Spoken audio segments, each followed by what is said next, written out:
Você falou de antissemitismo, o Museu do Holocausto lá é pesado, né? É pesado, Bem pesado. Porque ele é feito num formato triangular, pelo menos lá dentro é, né? sim. E é um labirinto e você vai passando e vendo.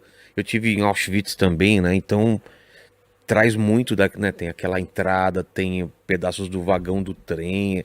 É bem pesado, né? Os É, vídeos. eu acho que o Museu do Holocausto. Eu tive muitos museus do Holocausto no mundo. Eu conheço os da Alemanha, eu tive na Polônia, tive em vários. Eu acho que o Museu do Holocausto aqui, ele é muito bem feito. E ele foi feito em Ah, 2007. ele é recente. Ele é recente. Tinha um Museu do Holocausto anterior, que foi feito nos anos 50, 53. Quer dizer, o Holocausto terminou em 45, em 53 já tinha um memorial aqui em Jerusalém, quer dizer, menos de 10 anos depois.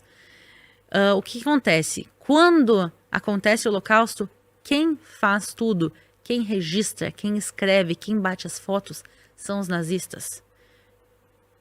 É, Quando tu tá no Museu do Holocausto, tu vê as fotos dos judeus sendo mortos, dos judeus nos três. Quem putz, é bateu todas mesmo. essas fotos foram os nazistas. Verdade. Eles não tinham vergonha nenhuma do que estavam fazendo, eles criaram todos os registros.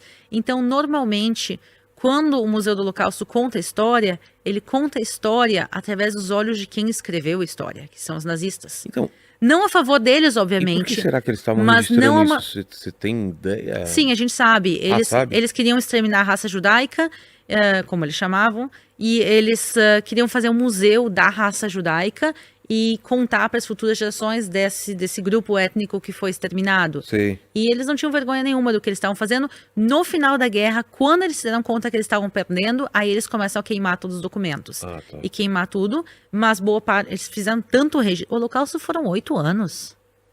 Sem contar os 5 anos que Hitler estava no poder antes de começar o Holocausto. Quer dizer, Hitler estava no poder em 33, só em 45 termina o Holocausto. Quer dizer, são muitos anos de Holocausto. É. E por isso se criou muito registro e boa parte disso sobreviveu. Mas o que acontece é que muitos desses registros foram feitos pelos nazistas.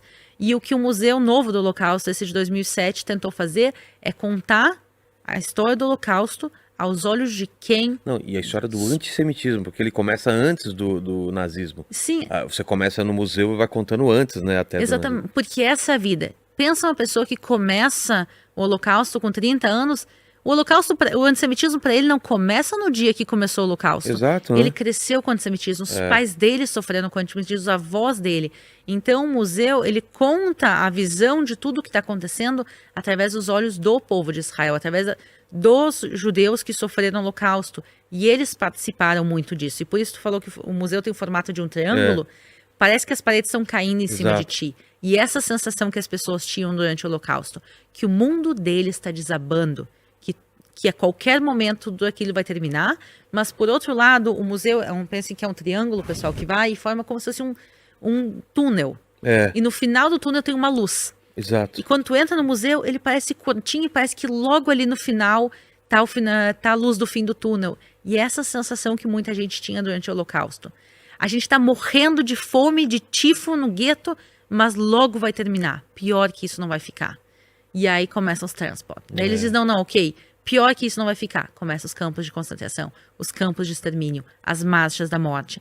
Quer dizer, todo tempo a pessoa acha que vai terminar e que logo vai chegar a luz do fim do túnel, e daí não, porque tu não tem como caminhar direto para a luz do fim do É túnel. um Tu tem zigue-zague. que passar um zigue-zague, tu não tem como sair do Museu do Holocausto sem passar por cada uma das salas laterais que são as fases do Holocausto. Putz, é verdade. E também os nazistas, eles fazem isso de propósito, porque eles não queriam rebeliões judaicas. Houveram Não, rebeliões. tinha Sim, um eles lugar lá criaram que. um gueto inteiro que É, chamava o gueto de Theresienstadt, exato, que era um gueto modelo, que eles exato. fizeram um gueto onde as casas eram pintadas por fora, as ruas eram bonitas, bonitas ou razoavelmente Tinha bonitas. plantação, E daí a ideia era usar esse gueto para fazer propaganda, para mostrar que os nazistas não são tão maus com os judeus, que o gueto não é tão ruim.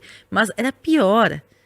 Quando eles iam nos guetos e enchiam os trens para levar os judeus para as câmeras de gás, eles não diziam para as pessoas, a gente está levando vocês para a câmera de Claro. gás. O que eles diziam?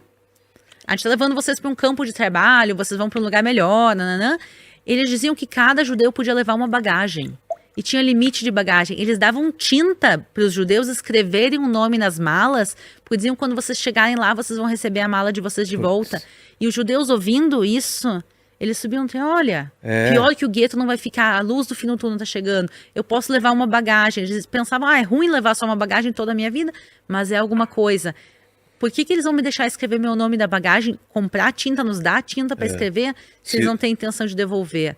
Quando tu entra numa câmara de gás, tem chuveiros. Porque eles, quando os judeus chegavam lá, a propósito, na entrada das câmaras de gás de Auschwitz, seguidamente tinha banda de música judaica tocando. Ué? A galera chegava, ouvia música judaica. E isso as pessoas chegavam e diziam, uau, tem música judaica, quer dizer, o lugar não pode ser tão ruim. E toda vez isso era para que eles não se rebelassem, não tentassem se revoltar contra os nazistas. Eles chegavam e diziam, não, vocês vão tomar um banho agora, porque vocês estão sujos, a gente vai desinfetar vocês. Eles entravam na câmara de gás, olhavam para cima, tinham chuveiros. O gás não saía pelos chuveiros. Os chuveiros estavam lá só para enganar as pessoas. Nas prateleiras podia ter sabão, sabonete. Então, é tudo uma ilusão. E essa ilusão os judeus sofreram, e também foi isso uma maneira que os nazistas conseguiram levar. No final, houveram rebeliões. Houve a rebelião do gueto de Varsóvia, o maior gueto, teve também a maior rebelião. Teve rebelião também em campos de extermínio, como Sobibor. Quer dizer, teve rebeliões, mas tu vê a ilusão deles, e aí tu vê a crueldade com que tudo foi feito. A idade mínima para entrar no Museu do Holocausto é 10 anos e só com acompanhamento dos pais. Exato. Até 12 anos pode entrar sem os pais. E realmente, porque é um museu chocante. O objetivo do museu não é fazer as pessoas chorarem. O Museu do Holocausto, o objetivo dele é fazer as pessoas entenderem como aconteceu, por que aconteceu e como evitar. Que você já levou lá que... eu não imaginava que era assim, eu achava que era exagero. Tem gente que ainda que pensava assim ou não? Eu vou dizer que muita gente, mas não por maldade e mais por ignorância mesmo. Então foram fases diferentes do Holocausto, os nazistas foram desenvolvendo o Holocausto também. Eu acho uma visita muito importante também, porque infelizmente a humanidade não passou disso. Quer dizer, infelizmente ainda tem povos perseguidos até os dias de hoje, ainda assim a gente vê genocídios acontecendo. Ninguém fala o que está acontecendo no Iêmen, a galera já esqueceu do que está acontecendo na Síria também. Quer dizer, o antissemitismo não desapareceu, ao contrário, nos últimos 5 anos o antissemitismo cresceu muito, muito, muito. Na Europa, você tem teoria por quê? Várias coisas. Eu acho que quanto mais a gente vai se afastando do Holocausto, mais as pessoas sentem legitimidade de ser antissemitas. Eu acho que o pós-Holocausto, principalmente ali os anos 60, 70, teve um choque muito grande quando as pessoas descobrem. É muito recente, era feio ser antissemita, hoje em dia já não é mais. Não é mais feio ser antissemita. Quando teve aquele julgamento também, que aí o pessoal teve noção do que rolou. Né? Porque nos anos seguintes teve todos os julgamentos. Teve Eichmann, que foi aqui em Israel, mas também os tribunais de Nuremberg. Começou a se falar no mundo o que tinha acontecido. Normalmente, a maior parte dos judeus começaram a contar os seus relatos a partir dos anos 70, 80, porque até então a maioria não queria contar a sua história. Muitos deles tinham vergonha. Tem uma coisa que se chama culpa dos sobreviventes. Quando todo mundo que tu conhecia morre e tu sobrevive, muita gente se sentia culpa e dizia assim, o que eu fiz para merecer sobreviver e os outros não? Então muitos deles não queriam contar as histórias e só depois, demorou bastante tempo para eles começarem a contar. Mas na realidade a gente está se afastando do Holocausto, as pessoas estão se sentindo cada vez mais legítimos de ser antissemitas. E também a gente está vendo, infelizmente, as redes sociais têm muita influência negativa nisso. Teorias conspiratórias rolam solto na internet em relação ao judaísmo. Tipo... Os judeus controlam os bancos e a vacina do Covid foi por causa dos judeus. Umas coisas que não tem nem pé nem cabeça, mas que infelizmente muita gente acredita. Que no começo ninguém imaginava no que ia acontecer. Como a gente não imagina hoje que possa acontecer de novo, da mesma forma que os judeus ou que a Europa não acreditava que iria rolar o que rolou Mas eu vou na te dizer Segunda o Guerra. seguinte, ninguém, ou a maioria das pessoas na época do Holocausto não tinham ideia do tamanho que era o Holocausto. Mas toda a Europa sabia que tinham judeus sendo assassinados. É? Sim. A minha opinião é a seguinte: se naquela época as pessoas imaginavam que morreu 1 milhão, 6 milhões ou 10 milhões de judeus, não devia importar. Não devia importar. Os judeus estavam sendo assassinados e todo mundo sabia. Os guetos são aonde? Não foi então só quando abriram os arquivos Quando abriram os arquivos, todo mundo se deu noção do tamanho do Ah, Holocausto. tá. Onde é que são os guetos? Eles são no meio das cidades. Os guetos são nas grandes cidades da Europa. Os campos de extermínio não são no meio do nada, não são no meio de um deserto. Os campos de extermínio, os campos de concentração, eles são no meio da Europa. Eu lembro que eu estava em Majdanek, que foi um dos campos de extermínio. A gente tem lá as câmeras de gás, tudo dá para ver. Ele não é tão famoso, mas ele é importante, ele está muito bem preservado. E eu lembro que eu estava em Majdanek com um guia lá, e o guia aponta para uma colina do lado e está dizendo: tá vendo que tem ali uma cidade? E daí eu disse: sim, tô vendo. Pois é, eles também estão te vendo. Tinha uma cidade que dava para ver a distância, olhando. Tem uma cidade do lado de Majdanek que as pessoas conseguem olhar para Pro campo. Pro campo? o campo. As pessoas sabiam o que estava acontecendo. Isso eu não sabia desse lance que... Sim, as pessoas não. Tem inclusive uma caricatura no Museu do Holocausto, que é uma caricatura que mostra os alemães saqueando os bens dos judeus. É uma caricatura no jornal e era uma crítica aos que os nazistas estavam roubando os bens dos judeus. Eles estavam sabendo. O governo americano teve fotos de Auschwitz. Toda a informação do que era Auschwitz, com fotos aéreas, foi entregue ao governo americano em 1944. Nossa. Quer dizer, o Papa Pio XII, ele sabia que o Holocausto estava acontecendo, porque inclusive tinham padres e freiras dentro da Igreja Católica que estavam salvando os judeus. Isso chegou até lá em cima. E ele não tomou... Ele não tomou posição. Então, Se assim, pronunciou nem nada. não só isso, a gente sabe que também as pessoas sabiam que o Holocausto estava acontecendo. Ninguém tinha ideia do tamanho do Holocausto. Mas a minha opinião é, para o Papa, se tivessem 100 mil judeus mortos ou 6 milhões, faz diferença? E por isso eu também acho, na realidade, que é muito fácil apontar o dedo para os nazistas e para a Alemanha e dizer eles fizeram o Holocausto. Não.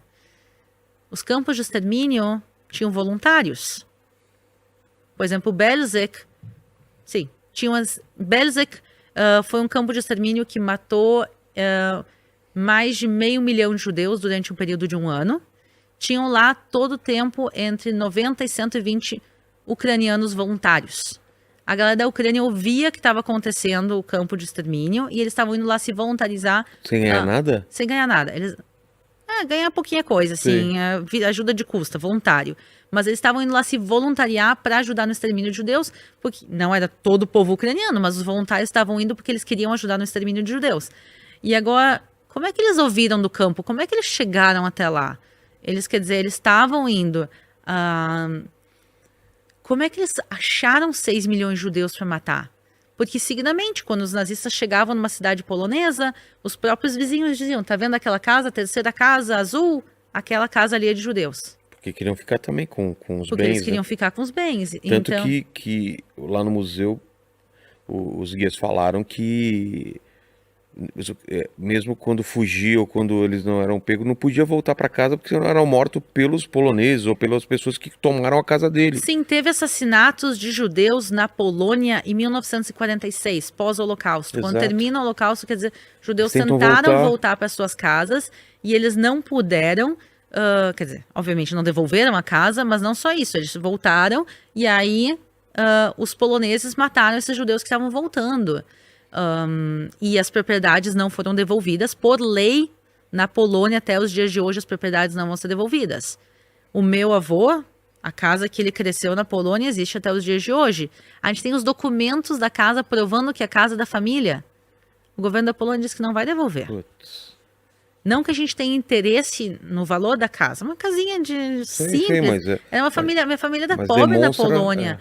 Mas, assim, é uma questão assim, vocês expulsaram a família. Quem conseguiu fugir se salvou. A maior parte da família morreu no Holocausto.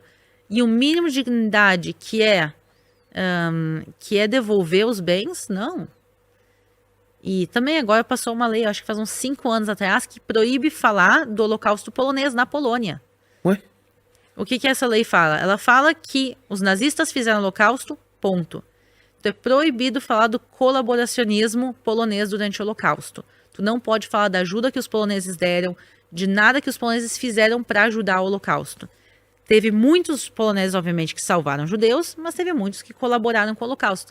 E uma lei que foi passada há uns 5 anos atrás proíbe de tu falar da ajuda que a Polônia, que poloneses deram no extermínio de judeus. Cara, É uma lei apagar nova. a história. Sim, eles querem tirar o corpo fora, dizer a gente não fez nada, quem fez foi a Alemanha, se acertem com a Alemanha, o problema é de vocês com eles. E não é assim.